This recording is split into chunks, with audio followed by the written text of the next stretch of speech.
Sean had a weapon tucked between his legs, ready to assassinate the president who was coming for an inspection.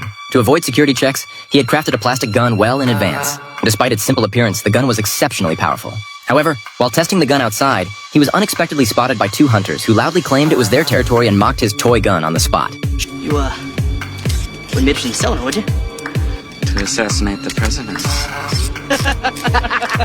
Sean didn't say a word. He simply pulled the trigger and took them down. To smuggle the bullets into the venue, Sean had custom-made a keychain with a layer of feathers glued on the outside, making it completely inconspicuous. Unlike previous presidential assassins, Sean directly revealed his plan to a federal agent. At the time, the United States was in the midst of a presidential election, and the president had to visit 3 places to secure votes. The next day, Agent John hurriedly reported the previous night's situation to the bureau chief.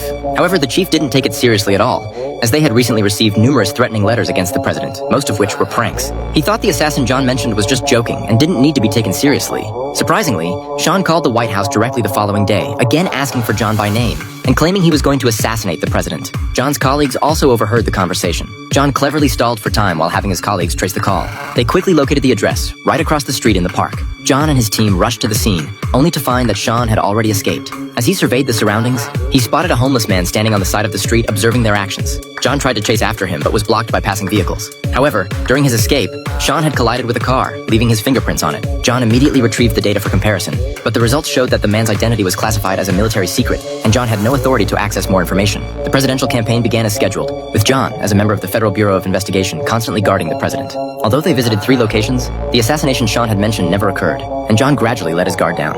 Little did he know Sean was secretly watching, and the real action was just beginning. When the campaign moved to the next stop, it was moved indoors due to heavy rain. As the president was passionately delivering a speech on stage, Sean deliberately popped a balloon. The sound made John mistakenly believe it was a gunshot, and he urgently ordered his colleagues to protect the president on stage. In an instant, several security personnel rushed onto the stage, shielding the president beneath them, and the venue was thrown into chaos. Immediately after, Sean popped a second balloon, and John realized he had made a fatal error, mistaking the sound of bursting balloons for gunshots. Afterwards, his superiors severely reprimanded him. The bureau chief had warned John earlier that it was just a prank and not to take it seriously, but now it had turned into a laughingstock.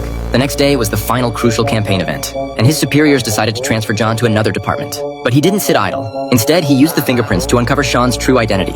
It turned out that Sean was a former Special Forces soldier who had left the military after suffering injustice. Not only was he highly skilled, but he was also adept at disguise. John immediately assembled a technical team to simulate Sean's various appearances. At this point, Sean, in disguise, tucked the plastic gun into his pocket and strutted into the campaign venue. He first left his pen and keys outside,